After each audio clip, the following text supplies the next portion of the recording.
Assalamualaikum warahmatullahi wabarakatuh. Perkenalkan, nama saya Dika Haryanto dengan NIM 20240501010049. Di sini saya akan memaparkan materi dari kelompok 1 sampai kelompok 5. Kelompok 1 yang berjudul Konsep Teori Ekonomi dan Bisnis Digital. Disruptive Innovation. Inovasi disruptif menciptakan model bisnis baru yang lebih efisien dan berbasis teknologi, sehingga menggeser cara kerja industri tradisional. Contohnya, terlihat pada ride-hailing dan marketplace yang membuat layanan lebih cepat, murah, dan mudah diakses. Kreatif disruptif. Kreatif destruktif merupakan proses di mana inovasi baru menggantikan model bisnis lama yang tidak mampu bertahan.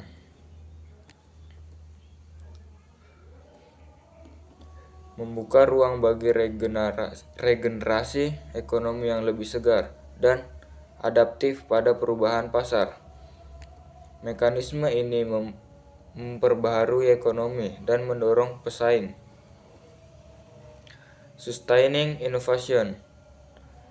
Inovasi berkelanjutan merupakan sebuah pendekatan inovasi yang berfokus pada peningkatan atau penyempurnaan produk, layanan atau proses yang telah ada.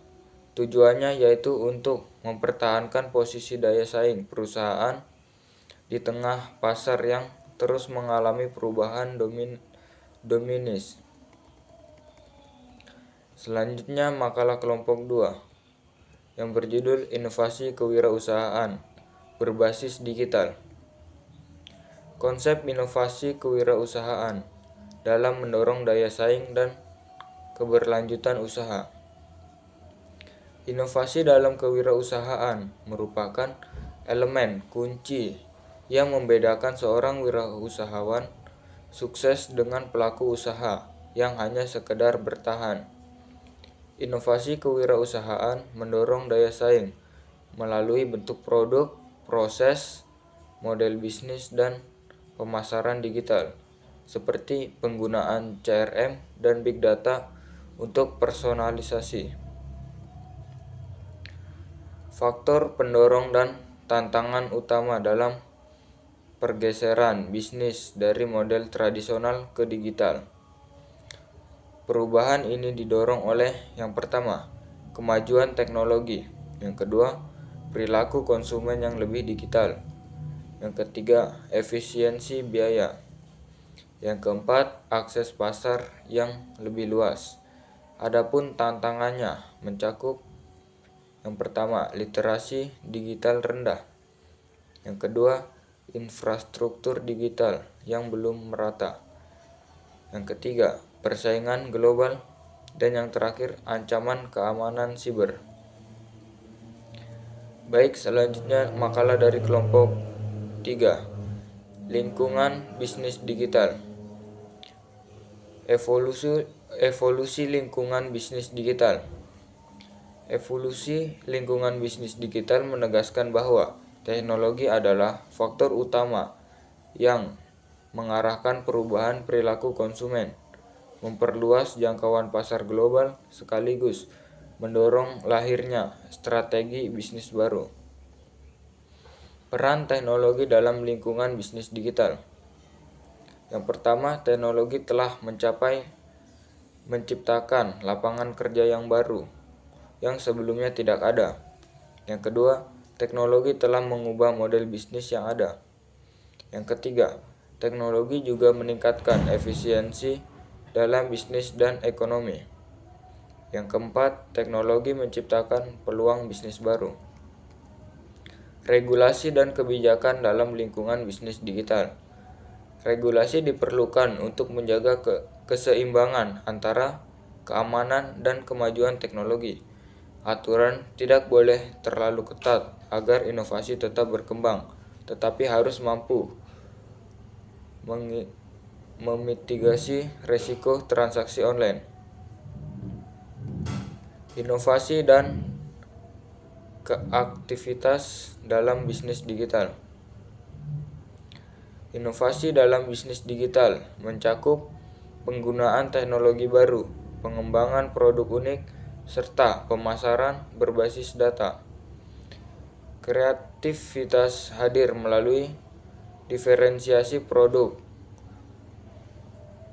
serta keterlibatan pelanggan yang mampu membangun latar jangka panjang. Selanjutnya, makalah dari kelompok 4, infrastruktur bisnis digital. Infrastruktur digitalpreneur adalah fondasi teknologi dan sumber daya digital yang mendukung pelaku usaha digital dalam menjalankan dan pengembangan bisnis online. Teknologi internet. Teknologi internet menjadi dasar utama bisnis digital karena menyediakan jaringan global untuk pertukaran data secara cepat dan efisien. Internet mencakup jaringan dan konektivitas stabil untuk mendukung pemasaran, penjualan, dan operasional bisnis. Hosting provider adalah layanan penyediaan server untuk menyimpan dan menjalankan website atau aplikasi yang dapat diakses online. Mereka mengelola server, keamanan, bandwidth, dan pemeliharaan teknis. Media sosial. Media sosial adalah platform internet yang memfasilitasi komunikasi, interaksi, berbagi informasi, dan kolaborasi secara virtual. Sifat media sosial. Yang pertama, jaringan. Yang kedua, informasi. Yang ketiga, arsip. Dan yang terakhir, interaksi. Baik, selanjutnya makalah dari kelompok 5 yang berjudul Pasar untuk Perdagangan Digital. Konsep pasar konsumen digital. Pasar digital adalah suatu bentuk pasar yang memfasilitasi transaksi komersial melalui media elektronik, di mana terjadi interaksi antara penjual dan pembeli untuk melakukan pertukaran nilai. Karakteristik pasar digital. Yang pertama, transparansi informasi. Yang kedua, biaya pencarian dan transaksi rendah. Yang ketiga, fleksibilitas harga. Yang keempat, cakupan global. Yang kelima, interaktivitas dan personalisasi. Dan yang terakhir, pengiriman digital. Perbedaan pasar konvensional dan pasar digital. Tempat dan waktu. Pasar konvensional harus ada tempat, fisik, dan jam buka tertentu. Sedangkan pasar digital bisa diakses kapan saja dan di mana saja lewat internet. Biaya dan waktu konsumen. Pasar konvensional butuh biaya transportasi, waktu untuk pergi ke lokasi. Pasar digital lebih hemat, cukup pakai handphone dan internet. Informasi produk. Pasar konvensional.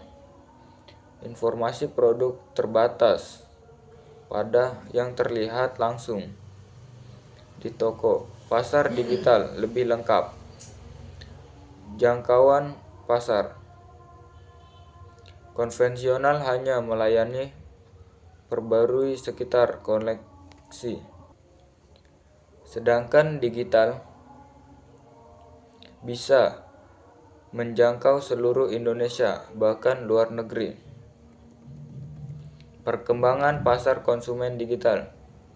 Yang pertama, pertumbuhan e-commerce di Indonesia dan di dunia. E-commerce di Indonesia menunjukkan tren yang sangat pesat.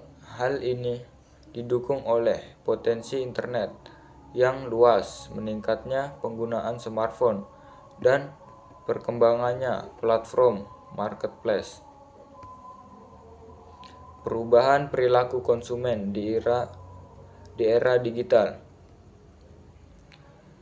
Suryanto Kurniwadi tahun 2023 menjelaskan bahwa perilaku konsumen kini lebih mengandalkan internet untuk mencari informasi produk. Media sosial juga berperan besar dalam mempengaruhi keputusan pembelian karena konsumen sering kali membeli produk yang direkomendasikan atau yang sedang tren di platform digital.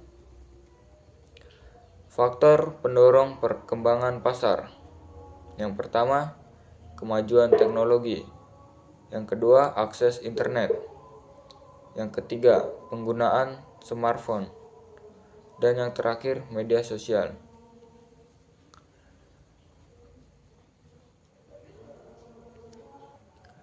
Online purchasing atau pembelian online. Yang pertama, tren dan pola belanja konsumen online. Konsumen lebih suka belanja lewat marketplace karena praktis, tanpa perlu datang ke toko, dan bisa membandingkan harga lebih cepat. Yang kedua, keuntungan dan tantangan belanja online. Yang pertama, keuntungan. Praktis, banyak pilihan produk dengan harga bervariasi. Adanya promo, diskon, dan ongkir gratis. Yang kedua, tantangan. Resiko barang tidak sesuai dengan deskripsi. Masalah keamanan transaksi dan kepercayaan pada penjual. Sistem pembayaran digital. Sistem pembayaran digital seperti e-wallet, transfer bank, dan QR semakin banyak digunakan karena cepat dan aman. Regulasi dan perlindungan konsumen digital. Regulasi pemerintah tentang e-commerce. Indonesia saat ini mencakup beberapa instrumen hukum seperti UU Perlindungan Konsumen, UU ITE, serta predator teknis seperti PMSE. Yang kedua, perlindungan konsumen. Perlindungan konsumen digital membutuhkan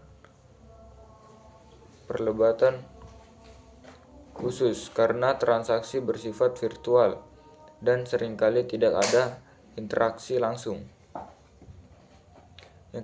Yang ketiga, tantangan hukum dalam pasar digital. Pengawasan regulasi masih lemah. Pelaku utama terkadang tidak mematuhi regulasi karena sanksi yang kurang tegas dan adanya kerumitan dalam pengawasan transaksi lintas platform internasional. Itulah tadi presentasi saya. Kurang dan lebihnya mohon dimaafkan. Billahi taufiq wal hidayah. Wassalamualaikum warahmatullahi wabarakatuh.